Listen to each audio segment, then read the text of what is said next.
A very good afternoon, Henley Women's Regatta and the second part of finals day here on the Sunday. And at the start we see the final of the academic eights. This is race number 365 for the Sharp Cup, kindly sponsored by Sharp. And we have Oxford University Women's Boat Club up against Newcastle University. Newcastle University are on the Buckinghamshire station on the far side, and it's Oxford nearest to us. I'm joined by Greg Davis. Good afternoon. Good afternoon, Greg. And I was going to ask you, have you seen either of these two crews in earlier rounds? We saw Newcastle, and they went very well indeed. I haven't seen Oxford University yet, but very much looking forward to this race, obviously. So this is intermediate academic eights for the Sharp Cup. And to get here through the rounds, Oxford University overcame Oxford Brookes in the semi-final, and before that they had a very tight race against Southampton University, and before that race they had Durham. Durham were fancied by some to be one of the favourites in this. However, we have two crews here whose times were pretty similar, and at the off, they've both gone off, as you'd expect, at a very, very high rate, and it looks like Newcastle University. Greg is keen to get the rate meter on this one, and being a experienced coach himself, he knows how to drive one of these. Oh, well done. So I think that's my pacemaker. I just think gone so. on. Newcastle University, 2/3 of a length up. Wow, they have shot off the blocks here, Greg. Look, coming up towards the end of the island. Well, you'd expect them to go off quite quickly, wouldn't you? They practice so many times on these starts, and they've been down on this reach before, haven't they? They have. They come down here and train, I think, don't they? Yeah, they do. You see them encamped in But either. that up is Thames Lane. an That's brilliant. absolutely blistering start, isn't it? Because that's only about 150 metres, and they are 3/4 of a length up already. They absolutely have taken this by the scruff of the neck and flown out the blocks here. So a lot of their racing will be done multi-lane on some of the courses, either at Nottingham or down at Dorney. So side-by-side racing on the Thames. A different challenge, but it looks to me as if Oxford University have settled down a bit and beginning now just to put a little bit of power on, and they're not going to let Newcastle get away. We're in for a good race here. Yeah, just about 1/3 of a length now, so Oxford University have come right back at them. I think they were probably a bit shocked by that start, to be honest, and they've had a few butterflies, and they've had to respond pretty quickly. They would have had to think about responding probably in the middle of the race, but I don't think they would have expected to have to do something now. But they're doing it, aren't they, stroke by stroke. Every stroke they're taking, they're just pulling back a little bit more. Well, in the semi-finals, both of these crews were pushed pretty much to the line, with Oxford University only winning by a canvas. Newcastle didn't have it all their own way either. They won by half a length. And times on this reach in these sort of conditions are only a guide. So you're talking about a couple of seconds. Yeah, and you can't really look at the times because this is 1 against 1, isn't it? So whatever time they had in the past, it really doesn't matter. It's just one crew against another crew, and whether they've got the race plan sorted out differently from the last one, you really can't look at the times unless they're monstrously different. Well, plenty of support on the bank. A really, really good turnout here as they go past the halfway mark. You can see here it's Newcastle University, and we're just about on the halfway point, and we can give you a really good estimation of the distance. And Oxford being cheered on. There's Fawley Court in the background there, and here come Oxford as they pass our window now. It's half a length and gaining gradually. Well, Newcastle, Martin, have just put in their push. There's no doubt about that, because I thought Oxford were gaining at the barrier. So Newcastle have put in a big push right now, just at the halfway stage, to try and get away. What they're trying to get is open water. That's what every crew wants to get. They were talking earlier about the elastic band. Well, I don't know, that's a bit too technical for me.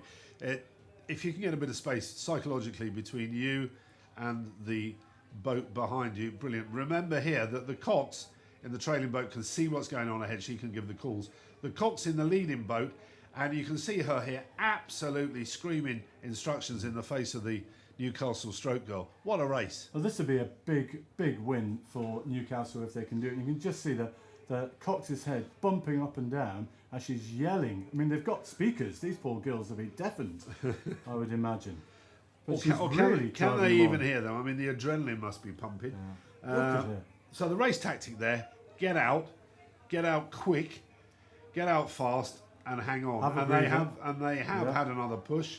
So when they passed us, it was at half a length, and they've now broken clear to just over a length. What a unbelievable race. Brilliant stuff. We love eights, don't we? Absolutely love eights. We love eights. And this is a great example of why we love them, isn't it? It's so gladiatorial somehow. Oh, it's fantastic. Fantastic. And you see here, not that it matters, but the Newcastle boat is rigged not in the orthodox fashion. It's what they call a bucket rig, and we've had all sorts of experts telling me how, why, where and what, but it's different, and I tell you what, it's working. Look at that. I'm sure your eyesight is good. Is there a bucket in there or not? I think there's one in the Oxford University sorry, there's crew. one in the Oxford crew. Sorry, got that the wrong way around. I was looking at the overhead shot, and I did actually get all a bit excited. So there you are, Newcastle University leading the way home. Okay, the next race on the course is the senior single sculls. This is for the Bernard Churcher Trophy, and it sees Andrea Prosk from Victoria City in Canada against Katie Wilkinson Feller of Tideway Sculls. Now in that absolutely wonderful kit. Everybody who knows anything about rowing, and anybody who doesn't actually knows the Tideway Sculls kit. We were really impressed with Katie Wilkinson Feller in previous rounds. She often went out quite quickly and just stood on the opposition here, but she's not getting it anywhere near her own way, is she? Because she's down a length, Martin, already. Yeah, if you look here at these overhead shots brought to you by the drone, you can see there that there is now almost 2 lengths, and we've seen some very close single sculling races during the semi-finals, and indeed an absolute belter in the final. If you want to see the results, remember, go to the website and there will be a link. You can pick up the results, which will include the times and distances, and you can get those by going to the Henley Women's Regatta website. And here we have the leader of this race punching forward now with probably a couple of lengths lead over Katie Wilkinson Feller of Tideway Sculls School, and it is the Canadian who's pressing on now, and this is the senior single sculls for the Bernard Churcher Trophy, reaching the end of the car parking area and about a third of the way down the course. I would expect Katie Wilkinson Feller to come back a little bit. I really would, because I know we're not taking too much notice of times, but in their semi-finals, actually Wilkinson Feller was something like 20, 30, nearly 30 seconds ahead in time. Now, she only won by a length and a quarter. That means that she must have had a tough race in that semi, whereas Prosk, her verdict was 4 lengths. So maybe the times are mixed up on there, but slightly surprised to see Katie down by this much at this stage, and I'm hoping that she's going to come back. Well, tactics come to play, but as you say, side-by-side racing, you've got to rate. She'd do well to come back from this. However, 1,500 metres coming up now towards the halfway mark. If you've gone too quickly, we saw in a race earlier, they almost rode themselves to a standstill. You've got to have some fuel left in the tank. Coming past the enclosures, certainly the British girl will be getting a very big roar from the crowd here, spurring her on, and she could be closing. It's going to be tough though. I mean, what's that, 3 lengths now? She's going to have to do it now really really do it now. But I tell you, the Canadian sculler, just have a look at how smooth.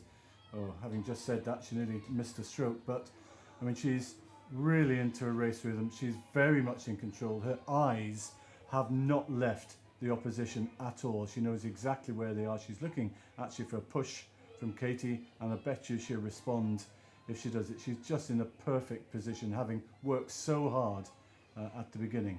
Now, it must be really difficult at the start for single scullers because they want to absolutely race off, but they also want to maintain their control. And there's a balance between the two.